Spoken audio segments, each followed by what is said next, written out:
kabarnya Bu pagi ini? Alhamdulillah pagi yang cerah dan segar. Pagi yang cerah dan segar, alhamdulillah ya. Begini Bu, maksud saya pagi ini mengajak Ibu untuk berdiskusi nih Bu. Dan sedikit wawancara ini terkait dengan permasalahan-permasalahan yang pernah Ibu alami selama Ibu berada di sekolah kita. Kira-kira Ibu punya waktu enggak?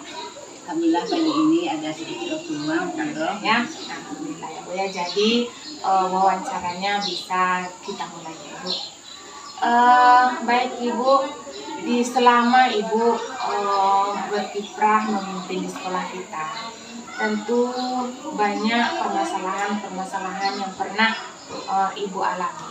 Begitu. Kira-kira bisa enggak Ibu bercerita sedikit salah satu bentuk permasalahan yang pernah Ibu alami di akhir-akhir ini? Gitu, Bu. Kalau permasalahan di dalam kita bertugas sebuah itu ada saja. Pasti gitu. Ya, jadi salah satunya mungkin yang memunculkan dilema yaitu pada waktu mau ujian semester kemarin. Ya Bu. Nah, jadi pada waktu itu kan sudah ditetapkan kapan soal itu paling lambat dikumpul. Betul. Nah, ketika hari pengumpulan tugas soal tersebut ternyata ada seorang guru yang belum bisa mengumpulkan. Iya. Sementara kita menginginkan soal itu bisa terkondisikan dengan baik sebelum anak-anak ujian. Tentu. Nah, rupanya guru tersebut sedang merawat anak yang sakit. Nah, jadi di satu sisi tentu teman-teman yang lain sudah mengumpulkan. Betul. Sementara ibu ini masih belum. Iya. Jadi disitulah letaknya bagaimana jalan terbaiknya sementara anak-anak akan ujian. Iya Ibu. Jadi di amit semester kita kemarin ya Ibu ya. Oke. Nah, jadi Ibu selama ini kira-kira bagaimana Ibu dalam mengidentifikasi kasus-kasus yang terjadi itu? Apakah kasus ini termasuk kepada dilema etika kah atau masuk pada dilema moral kah? Ya, jadi antara kasus-kasus yang terjadi di sekolah yang kita alami itu kan ada yang namanya dilema etika, ada yang namanya bukan moral ya, betul ya. Jadi di sini kita melihat pertentangan itu antara apa? Nah, jika pertentangan itu antara pilihan benar dengan benar, maka itu termasuk kepada etika moral. Nah, sedangkan apabila benar dengan benar, benar dengan salah, itu rujukan moral. Iya, benar dengan benar masuk pada dilema etika. Benar dengan salah itu masuk pada rujukan moral ya Ibu ya. Tentu yang jelas kita lihat dulu pertentangannya itu seperti apa, begitu ya Ibu ya. Luar biasa sekali Ibu. Jadi Ibu selama ini bagaimana Ibu menjalankan pengambilan keputusan di sekolah kita ini, terutama untuk kasus-kasus yang mengalami dua pertentangan tadi Ibu, benar dengan benar, atau yang mengandung dua nilai-nilai kebajikan begitu Ibu? Yang pertama sekali Bu Juro, untuk pengambilan keputusan itu dilaksanakan musyawarah ya, kolaborasi dengan teman-teman yang ada di sekolah, kemudian membicarakan masalah yang terjadi dan berusaha mencarikan mana solusi yang terbaiknya. Iya Bu, luar biasa sekali Bu. Tentu yang langkah awal yang diambil itu jelasnya musyawarah ya Bu ya. Kemudian kita lihat permasalahannya itu, baru nanti kita carikan jalan keluarnya begitu ya Bu ya. Baik Ibu, selanjutnya kira-kira langkah-langkah atau prosedur seperti apa ini Bu yang biasanya Ibu jalankan setiap pengambilan keputusan terkait dengan dilema etika ini? Yang pertama sekali tentu kita harus menganalisa ini Bu. Kita analisa masalahnya seperti apa. Kemudian siapa saja yang terlibat di dalamnya. Sudah itu apakah ini antara siapa dengan siapa, antara individu dengan kelompok kan, itu kan. ataukah nanti keputusan yang melibatkan rasa keadilan, misalnya rasa kesetiaan atau yang melibatkan antara jangka pendek dan jangka panjang, misalnya kan. Nah kemudian sudah itu kita lihat, kita inginnya hasil yang bagaimana, apakah hasilnya itu nanti untuk hasil akhir atau untuk kepentingan orang banyak, atau kita lebih kepada menegakkan peraturan, begitu. Lalu kita pilihlah mana yang terbaik di antara keputusan-keputusan yang ada itu yang akan kita pilih. Luar biasa sekali Ibu langkah-langkahnya. Yang pertama dengan menganalisis permasalahannya dulu ya Ibu ya.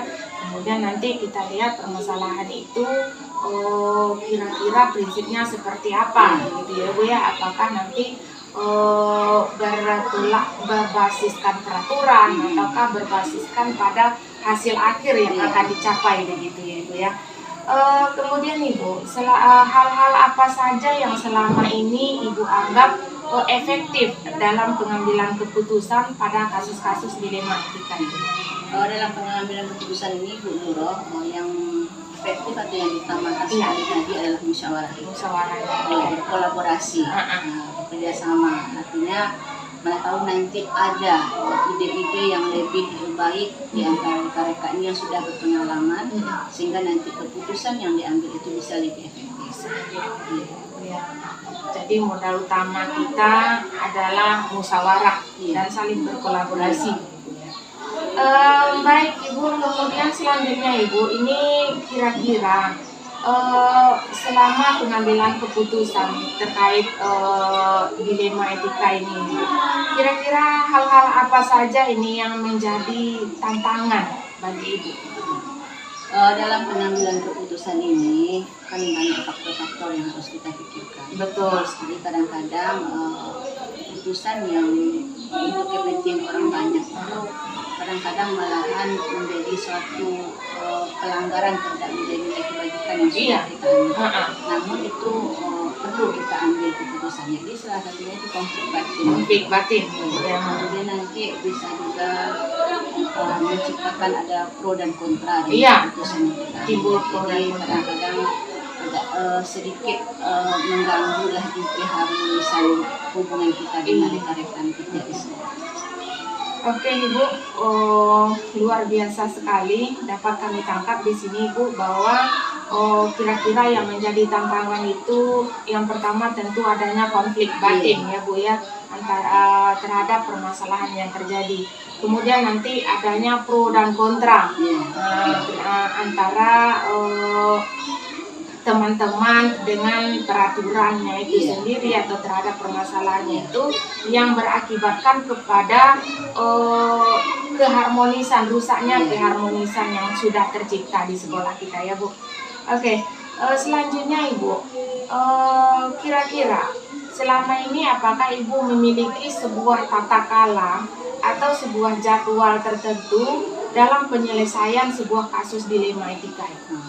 Biasanya belum ada itu dulu, tapi kita melihat kepada permasalahan yang muncul.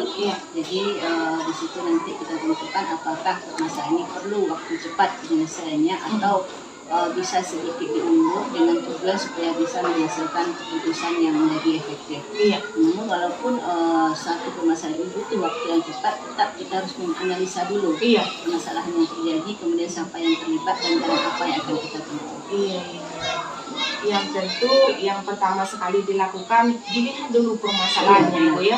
Seandainya permasalahannya ini memang dilemanya berat, tentu kita butuh waktu untuk penyelesaiannya begitu ya. Namun kalau hanya standar, tidak begitu dilemanya gitu, tentu bisa diselesaikan di tempat saja begitu ya.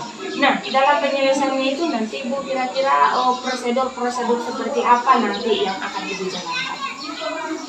Prosedurnya ya hampir mungkin sudah ada di sebelumnya. Pertama tentu menganalisa soal dulu masalah yang terjadi, kemudian melihat siapa yang terlibat, hasil seperti apa yang kita inginkan, lalu menetapkan keputusan yang akan diambil. Luar biasa sekali langkah-langkahnya Ibu.